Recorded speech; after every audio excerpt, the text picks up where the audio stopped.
সুপ্রিয় দর্শক, স্বাগত জানাচ্ছি। 1971 সালে মহান মুক্তিযুদ্ধের মাধ্যমে বাংলাদেশ শত্রুমুক্ত হয়েছিল। মুক্তিযুদ্ধ চলার সময় দেশের অবকাঠামো ক্ষত বিক্ষত হয়। ধীরে ধীরে সড়ক, রেল, সেতু, বন্দর অবকাঠামো উন্নয়নের মাধ্যমে উঠে দাঁড়ানোর চেষ্টা করে বাংলাদেশ। সেই থেকে নানা ঘটনা প্রবাহের মধ্য দিয়ে বাংলাদেশ এগিয়ে যেতে থাকে। সময়ের সাথে রাজনৈতিক পট পরিবর্তনের নানা ঘটনা সাক্ষী হয়েছে এদেশের মানুষ।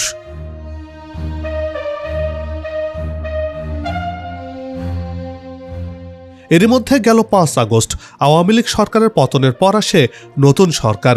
এর মাঝে প্রশ্ন উঠছে, বাংলাদেশের কূটনীতিতে কি কোনো ধরনের পরিবর্তন আসছে? পাকিস্তানের তরফ থেকে বাংলাদেশের প্রতি আগ্রহ কতটা? বাংলাদেশের বা পাকিস্তানের সাথে সম্পর্ক করলে লাভ কি হতে পারে? এসব প্রশ্নের সমীকরণ মেলানোর আদ্যপান্ত নিয়ে সাজিয়েছি এবারের পর্বটি। বিস্তারিত জানতে পুরো ভিডিওটি দেখুন। দর্শক, চলুন চলে যাই মূল ভিডিওতে।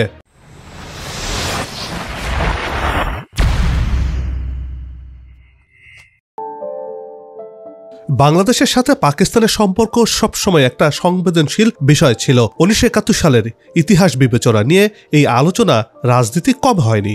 তবে দুদেশের মধ্যে সম্পর্কের ভয়াবহ অবনতি ঘটে আওয়ামী লীগ সরকারের আমলে, বিশেষত যুদ্ধ অপরাধের বিচারের প্রেক্ষাপট নিয়ে।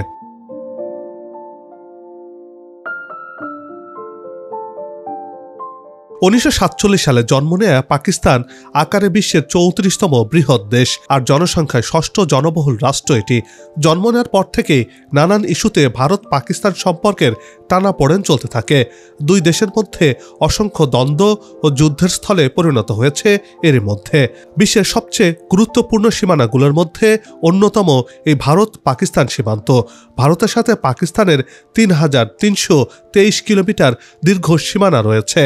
আর এসব সীমানাগুলো বেশ উত্তেজনাকর অবস্থায় থাকে, প্রায় এগুলো দেখতে পাওয়া যায়।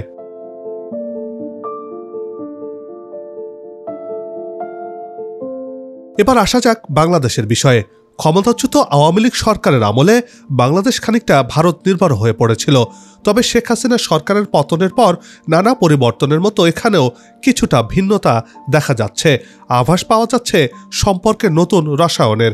এখন কি বাংলাদেশের কূটনীতিতে কোনো ধরনের পরিবর্তন আসতে চলেছে? পাকিস্তানের তরফ থেকে বাংলাদেশের প্রতি কতটা আগ্রহ রয়েছে? বাংলাদেশেরই বা সেই আগ্রহে সাড়া দিলে কি লাভ হবে, অথবা সমস্যার জায়গাগুলো কি কি রয়েছে? দর্শক, এবার চলুন এসব প্রশ্নের সমীকরণ মেলানো যাক।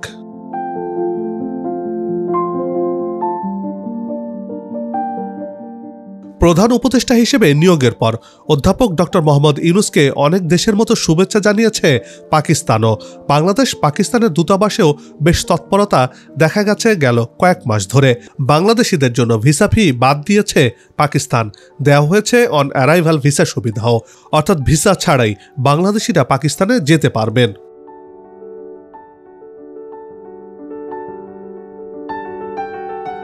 অন্যদিকে সরাসরি ফ্লাইট চালু করার আগ্রহ দেখিয়েছে দেশটি।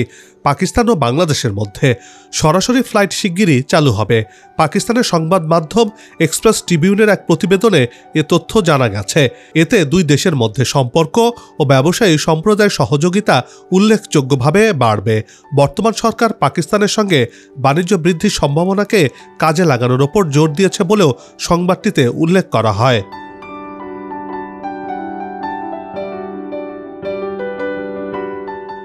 বাংলাদেশ পাকিস্তানের সম্পর্কে নতুন রসায়নের অংশ হিসেবে দীর্ঘদিন পর হলেও পাকিস্তানি পণ্য আমদানির ক্ষেত্রে লাল তালিকা থেকে বাদ দিয়েছে বাংলাদেশ সরকার। এরই মধ্যে প্রথম দফায় পাকিস্তানের জাহাজ বাংলাদেশে এসে পৌঁছেছে। গেল 15 নভেম্বর করাচি থেকে ছেড়ে আসা পণ্যবাহী জাহাজটি চট্টগ্রাম বন্দরে ভেড়ে। 1971 সালের স্বাধীনতার যুদ্ধের পর প্রথম পণ্যবাহী কোনো জাহাজ বাংলাদেশে পৌঁছায়। করাচির ওই জাহাজটি 300টির বেশি কন্টেইনার নিয়ে চট্টগ্রাম বন্দরে নোঙর করে। বাংলাদেশের বন্দরে পাকিস্তানি কার্গো জাহাজের নোঙর করার বিষয়টি ঐতিহাসিক পরিবর্তনেরই প্রতীক। এটি পাকিস্তান বাংলাদেশের ঐতিহ্যগত জটিল কূটনৈতিক সম্পর্ককে উষ্ণতার নতুন দিগন্তের সূচনা করছে বলেও মনে করছেন বিশেষজ্ঞরা।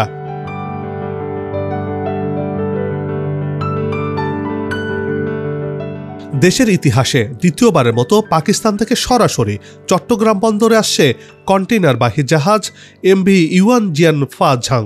গত 11 ডিসেম্বর দেশটির করাচি বন্দর থেকে 20 ফুট দৈর্ঘ্যের একক কন্টেইনার নিয়ে জাহাজটি রওনা দিয়েছে। সবকিছু ঠিকঠাক থাকলে 21 ডিসেম্বর চট্টগ্রাম বন্দরে পৌঁছানোর কথা রয়েছে জাহাজটিতে প্রথমবারের তুলনায় এবার পাকিস্তান থেকে অন্তত দ্বিগুণ বেশি কন্টেইনার রয়েছে।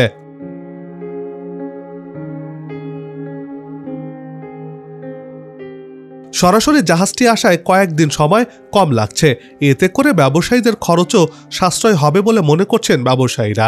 আগামীতে জলপথে দুই দেশের বাণিজ্য সম্পর্ক আরও বাড়বে বলে আশা করছেন তারা।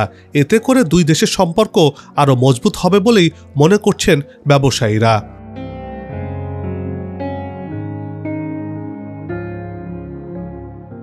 সরাসরি পাকিস্তান ও বাংলাদেশের মধ্যে দ্বিপক্ষীয় বাণিজ্য ও ব্যবসায়িক সম্পর্কের উন্নয়নে একটি বড় অগ্রগতি হিসেবে কাজ করবে বলে মনে করছে পাকিস্তান। এই উদ্যোগ বাণিজ্যের গতি বাড়ানোর পাশাপাশি দুই দেশের ব্যবসায়ীদের মধ্যে নতুন সুযোগ সৃষ্টি করবে বলে মনে করে দেশটি। অথচ গেল 4 মাস আগেও দুই দেশের সম্পর্ক ছিল ওলে কচুতে। বিশেষজ্ঞরা বলছেন, বাংলাদেশের চট্টগ্রাম ও মোংলা এ দুটি প্রধান বন্দরে গত 5 দশক ধরে পাকিস্তানের জন্য নিষিদ্ধ ছিল। এ কারণে দুই দেশের মধ্যে বাণিজ্য সিঙ্গাপুর বা কলম্বোয় ট্রান্সশিপমেন্টের মাধ্যমে করা হতো।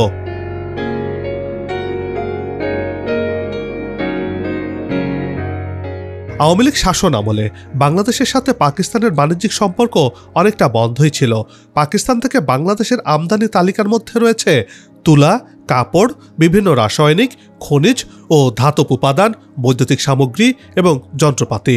আর বাংলাদেশ থেকে পাট ও পাটজাত পণ্য, hydrogen peroxide, synthetic fibre, textile সামগ্রী, চিকিৎসা সামগ্রী সহ বেশ কিছু জিনিস পাকিস্তানে রপ্তানি করা হয়ে থাকে।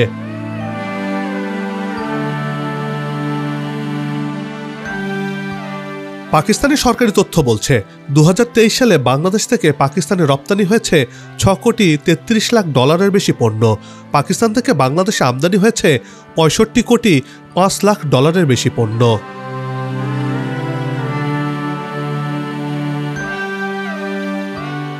এদিকে ঢাকা ও ইসলামাবাদের মধ্যে কৌশলগত সম্পর্ক গড়ে তোলার আহ্বান জানিয়েছেন পাকিস্তানের প্রধানমন্ত্রী শেহবাজ শরীফ। ভাতৃপ্রতিম বাংলাদেশের সাথে পাকিস্তানের সম্পর্ক জোরদারের অপেক্ষায় রয়েছে বলেও উল্লেখ করেন তিনি। 19 ডিসেম্বর D8 সম্মেলনের ফাঁকে মিশরের রাজধানী কায়রোতে এক বৈঠকে এসব কথা বলেন শেহবাজ শরীফ। ঢাকা ও ইসলামাবাদের সম্পর্ক এগিয়ে নিতে 1971 সালে সংশ্লিষ্ট ইস্যুগুলো নিষ্পত্তি করার জন্য আহ্বান জানিয়েছেন বাংলাদেশ সরকারের প্রধান উপদেষ্টা ডক্টর মোহাম্মদ ইউনূস।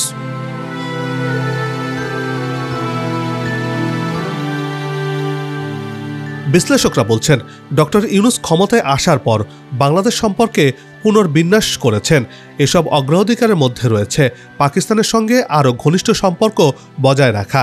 কূটনৈতিক ও আন্তর্জাতিক বাণিজ্যের ক্ষেত্রে বাংলাদেশ ও পাকিস্তানের মধ্যে বর্তমানে বেশ ঘনিষ্ঠ সম্পর্ক তৈরি হচ্ছে।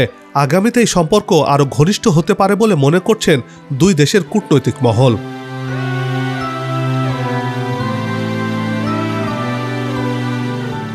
1971 সালের আগে অখণ্ড পাকিস্তানের সম্পদের বড় একটি অংশ বা প্রায় $4.5 বিলিয়ন ছিল পূর্ব পাকিস্তানের। স্বাধীনতার 53 বছর পর হিসাব করলে সুদ সহ সেই সম্পদের পরিমাণ দাঁড়ায় প্রায় $94.34 বিলিয়ন মার্কিন ডলার, যা বাংলাদেশি মুদ্রায় 11,32,036 কোটি টাকারও বেশি। সে হিসেবে পাকিস্তানের কাছ থেকে বাংলাদেশ বর্তমানের পাওনা রয়েছে অনেক বেশি টাকা, অর্থাৎ প্রায় 11,32,036 কোটি টাকারও বেশি।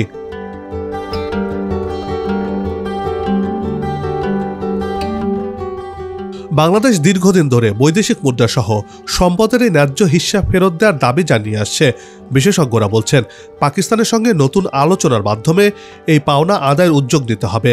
অন্যথায় আন্তর্জাতিক ফোরামে এই বিষয়ে শক্ত আইনি পদক্ষেপ নিতে হবে। এই নতুন সম্পর্ক উন্নয়নের মাধ্যমে এই অর্থ আদায় করা সম্ভব হবে কিনা তা হয়তো সময়ই বলে দেবে।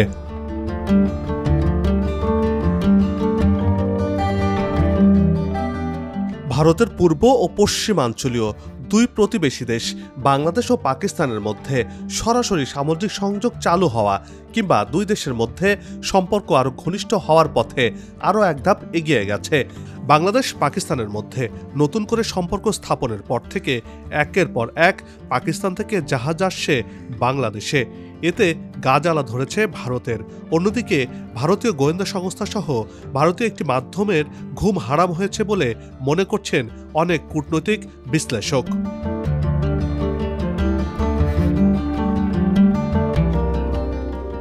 তাদের শঙ্কা, পাকিস্তান থেকে অবৈধ পণ্য বাংলাদেশের মাধ্যমে ভারতে পৌঁছে যেতে পারে। এই কারণেই সম্পর্ক পরবর্তীতে ভারত সহ গোটা অঞ্চলের জন্য উদ্বেগের কারণ হতে পারে বলে মনে করছে ভারত।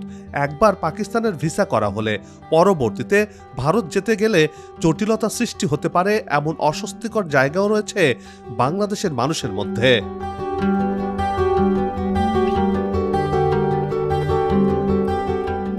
ভারতের উদ্বেগের বিষয় হচ্ছে পাকিস্তান বাংলাদেশের এই নতুন ঘনিষ্ঠতার কারণে আঞ্চলিক নিরাপত্তার ওপর নেতিবাচক প্রভাব পড়তে পারে। তবে ভারত পাকিস্তান সংঘাতময় সম্পর্কের কারণে এই অঞ্চলের অনেক কিছু বাধা হয়ে রয়েছে। পাকিস্তানের সাথে বাংলাদেশের সম্পর্ক নিয়ে ভারতের দুশ্চিন্তার কোনো কারণ দেখছে না বাংলাদেশ। বাংলাদেশ ও ভারতের সম্পর্কে যে বহুমাত্রিকতা রয়েছে সেটা পাকিস্তানের সাথেও হতে পারে। অর্থনৈতিক সম্পর্কের ক্ষেত্রে কেউ কারো প্রতিদ্বন্দ্বী নয়, বরং সহযোগী। এ নিয়ে ভারতের বাড়তি চিন্তার কোনো কারণ নেই বলে জানিয়েছে বাংলাদেশ।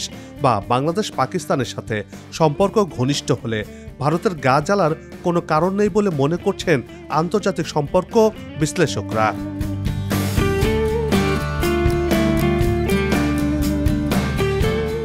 50 বছরেরও বেশি সময় পর পুনরায় পাকিস্তানের সঙ্গে সরাসরি সমুদ্রপথে যোগাযোগ স্থাপন করেছে বাংলাদেশ। যদিও ভৌগোলিক প্রতিবেশীর বাস্তবতায় ভারতকে পুরোপুরি উপেক্ষা করা বাংলাদেশের জন্য কঠিন।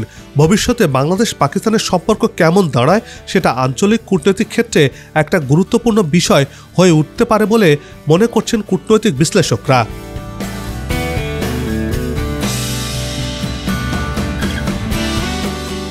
সবাই মিলে গাছ লাগাই, দেশের পরিবেশকে বাঁচাই, আসুক নতুন দিন, লাকুক খাওয়া উন্নয়নের পালে, এমন প্রত্যাশা রেখে পর্ব থেকে বিদায় নিচ্ছি। তবে যাবার আগে সেই একই অনুরোধ, যেখানে সেখানে ময়লা আবর্জনা ফেলবেন না, পরিবেশের ক্ষতি করবেন না, অযথা হর্ন বাজাবেন না। আপনার দেশের সৌন্দর্য রক্ষায় পোস্টার লাগানো থেকে বিরত থাকুন। যদি চ্যানেলটিতে নতুন হয়ে থাকেন, ভিডিওটি ভালো লাগে, তাহলে চ্যানেলটি সাবস্ক্রাইব করে ভালোবাসায় আবদ্ধ করবেন। ভালো লাগা না লাগার বিষয়টি কমেন্টে লিখে জানাবেন। কি ধরনের ভিডিও দেখতে চান তাও জানানোর অনুরোধ রইল। আগামীতে আবারও দেখা হবে নতুন কোনো জায়গা, তথ্য, ইতিহাস আর উন্নয়ন চিত্র নিয়ে। নিজে ভালো থাকুন, দেশকে ভালো রাখুন, আমাদের সাথেই থাকুন, দেখতে থাকুন দেশের এগিয়ে যাওয়ার চিত্র। ধন্যবাদ।